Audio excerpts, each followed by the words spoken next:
Como parte del complemento teórico, un tema que se ve muy importante es la impedancia. La impedancia en los circuitos de corriente alterna es el equivalente al valor resistivo. El valor resistivo, como se veía en los circuitos de corriente directa. La impedancia es representada por la letra Z. La impedancia es el equivalente del fasor de la tensión entre el fasor de la corriente, lo cual se ve expresado de la siguiente manera. Z siempre va a ser el valor de la impedancia, en este caso en coordenadas polares con el valor de θ. En otra forma de expresión, que es la expresión rectangular, la impedancia es igual a R, que es el valor real en nuestro circuito, expresado por JX, que es el valor de la reactancia, o el valor imaginario que se va a encontrar en el circuito. Otras formas o las diferentes representaciones son las siguientes, donde Z es igual a la raíz de R cuadrada entre X al cuadrado, para convertir o tener una relación entre la forma polar o la forma rectangular. Aquí se aprecia los valores en la forma polar y aquí son los valores en la forma rectangular, para sacar el valor principalmente de θ, que es tangente a la menos 1, de X, que es el valor de la reactancia, entre el valor real. Estas son las formas o las fórmulas con las cuales vamos a poder calcular los principales elementos que se nos van a presentar en los circuitos. El valor resistivo para la resistencia se mantiene igual, ya que, como se los había expresado, la impedancia es la resistencia, y a una resistencia ya no se le puede sacar su equivalente, por lo tanto se mantiene igual. El valor de R es igual al valor de Z. En una bobina se expresa como ZL y la fórmula es JWL. W es el equivalente a 2 veces pi por la frecuencia. En este caso, nuestra frecuencia que vamos a ocupar en esta práctica es de 60 Hz, por lo tanto el valor va a ser de 377. Su fórmula expresada polar es JW con un ángulo de 90, y el capacitor, como lo vimos en corriente directa, se expresa por la Z, que es el valor de la impedancia, que es 1 sobre JWC. W es el mismo valor, que es 2 veces pi por la frecuencia. Estas son las formas y la representación de forma polar. ¿Por qué es el signo negativo? Porque en el capacitor siempre se atrasa. Como primera parte de la práctica, como se nos menciona, vamos a hacer los cálculos analíticos y al final comprobarlo mediante la práctica, que los cálculos analíticos que nos van a dar sean los correctos. Primeramente, aquí está dibujado lo que es nuestro circuito, donde ocupamos una resistencia que es de 330 ohms a 10 watts y nuestra bobina, la cual es de 1.246 henrios. Pero tenemos un problema. ¿Cuál es?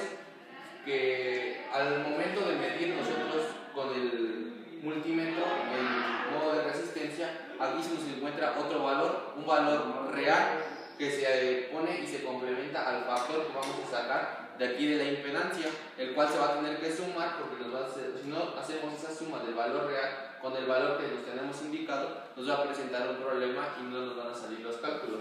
Aquí, en este circuito, ya se aprecia cómo está la resistencia con lo que es nuestra bobina, y más aparte sumada la resistencia que tenemos implícita, que nos va a dar el equivalente de BL.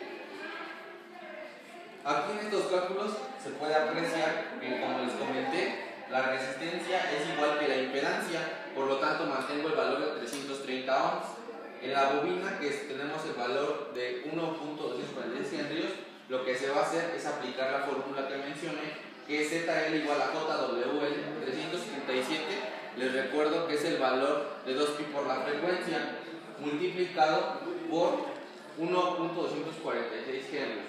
Nuestro valor es igual a 469.64 ohms, dejando aquí el imaginario, porque si no se deja nos va a presentar un factor de problema. Nuestra R, que nos salió a partir de medir la bobina en modo de resistencia, igual se mantiene el valor, que es de 237 ohms. Para esto, como se sabe, en un circuito serie debemos de sacar lo que es una resistencia equivalente. En un circuito serie las resistencias se suman. Aquí se puede apreciar que la resistencia equivalente o la impedancia equivalente va a ser igual a la suma de R por la suma de la impedancia en L más la resistencia L. Esto nos va a dar la Z equivalente, como se muestra aquí, en forma rectangular o aquí en forma polar.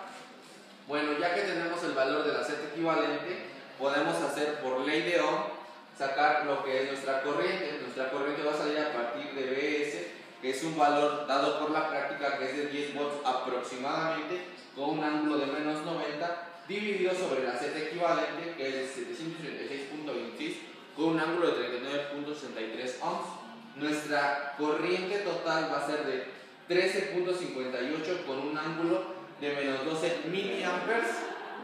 Como nos pide también que saquemos lo que es el valor o la tensión que va a tener R y la tensión que va a tener BL, pues por lo tanto ya seguimos aplicando lo que es la ley de Ohm y vamos a hacer intensidad por el valor de la impedancia de la resistencia, que va a ser esta.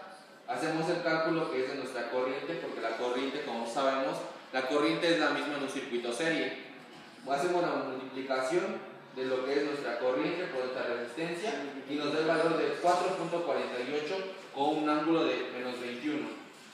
Siguiendo, va a ser el valor de BL, el cual es igual a la intensidad por la resistencia en L, que es el equivalente en nuestros valores dados de 13.58 con ángulo de menos 12 miliamperes, por lo que es la suma de ambas, que es de 237, más el imaginario implícito de 469.34, el cual nos da el valor de 7.14 con un ángulo de menos 65. Ahorita les voy a mostrar lo que es el equivalente a nuestro circuito en forma ya hecha. Es esta. Aquí les muestro el valor presentado por el multímetro, que nos da que es de 7.3, que es algo muy semejante al valor que nos dio calculado, que es de 7.14 con un ángulo de menos 65. Es obvio que nuestro multímetro no nos va a indicar lo que es el ángulo y es solamente nos lo va a presentar el osciloscopio. Aquí se encuentra la otra medición del multímetro, que es de 4.289, como se puede mostrar aquí, que es la misma que nos dio o muy semejante de 4.48. Obviamente no nos muestra el ángulo. Vamos a analizar el diagrama de fasores y el diagrama de sinusoidal. Aquí en el diagrama de fasores vamos a tomar la tensión total, que la tensión del inductor, y aquí vamos a tomar la corriente del inductor. Si se dan cuenta, la corriente es igual a la corriente total, porque como los dispositivos estaban en serie, es la misma corriente para todos. Aquí podemos observar que la tensión es la que se encuentra en rojo y la corriente es la que se encuentra en negro. Se dice que por lo regular la tensión está adelantada de la corriente en el caso del inductor. Esto lo podemos ver más claramente en un plano de sinusoidal. Aquí tenemos en este eje, que es en el tiempo, podemos poner los grados, y aquí tenemos la tensión y la corriente. Aquí esta onda negra es la de la corriente y aquí la onda roja es la de la tensión. Como pueden ver, aquí el ángulo de la tensión es de menos 65. Cuando un ángulo se tiene negativo, se va a poner positivo en el plano, y cuando es positivo se pone negativo. Entonces aquí se puede observar lo que les mencionaba antes, que la tensión está adelantada con respecto a la corriente. Este es el caso para un inductor. Bueno, pues los inductores se pueden clasificar de diferentes maneras, ya sea según su tipo o para qué se puede utilizar. En este caso los vamos a clasificar según su construcción. Un solenoide está hecho de una forma recta, bueno, es una celda no de espiral, pero en una forma plana, mientras que un toroide está hecho en un círculo. También se puede clasificar por su núcleo, y igual puede ser de la misma manera. Pongamos, puede tener un núcleo vacío, que le llaman núcleo de aire, o puede tener el mismo tipo de núcleo un plástico, ya que no conduce ese tipo de material, mientras que puede tener un núcleo de hierro o de algún otro material que conduzca la electricidad, y esto nos va a dar otras propiedades con el mismo inductor. Bueno, pues también se pueden clasificar dependiendo su frecuencia. Bueno, ¿para qué va a ser utilizado? Un inductor que va a ser utilizado para una potencia muy grande es más pequeño y suele tener menores pilas, mientras que en caso contrario, cuando es utilizado para una potencia más baja. También puede ser clasificado según su construcción, y eso me refiero a que hay algunos que son variables.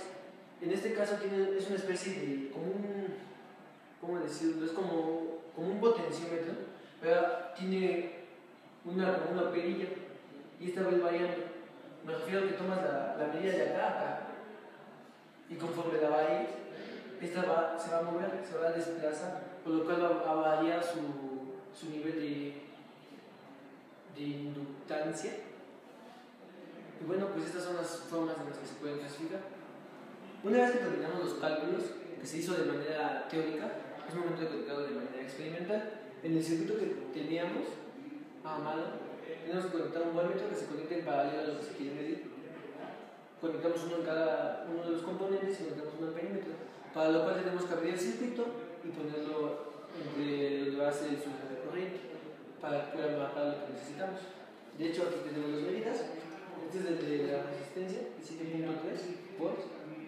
Tenemos el otro, que es el de la bobina, que es de 4.28. Y tenemos el de la corriente, que no se alcanza a distinguir bien, pero bueno, es cuando medimos la corriente del circuito. De hecho, bueno, si lo sumamos de una manera directa, se observa que no da. De hecho, porque al sumar en un circuito serio, si sumamos las tensiones, nos tendría que dar el valor que nos ofrece. No lo da porque, como habíamos explicado antes, tiene esto una reactancia si se necesita sumar con complejos, porque esto tiene un ángulo, pero una vez que se suma con complejos, el valor es exacto, lo cual ya habíamos comprobado anteriormente en los cálculos. Pero con esto, con las medidas obtenidas, comprobamos que el circuito está bien hecho y que los cálculos han sido realizados de una manera correcta.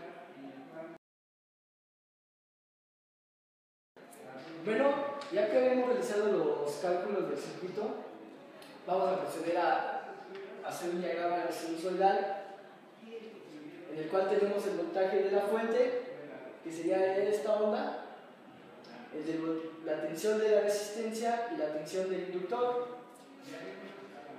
Nuevamente, como en la práctica anterior, nos piden realizar la curva de Lisa-Joule en cada una de estas, pero ahora va a ser la diferencia de BS menos BR y de BS menos BL, como se puede observar acá en el diagrama de Lisa-Joule. Aquí tenemos la que es la de diferencia de BS menos BR, y en la negra es la diferencia de BS menos BL. Como pueden ver, esto es prácticamente lo que les había mencionado en la práctica 1. Como aquí pueden apreciar en esta imagen, esta sería una curva de Lisa-Joule, y en esta de acá serían las ondas sinusoidales, que son las que tenemos de este lado. A continuación, se muestran las imágenes de lo realizado en la práctica.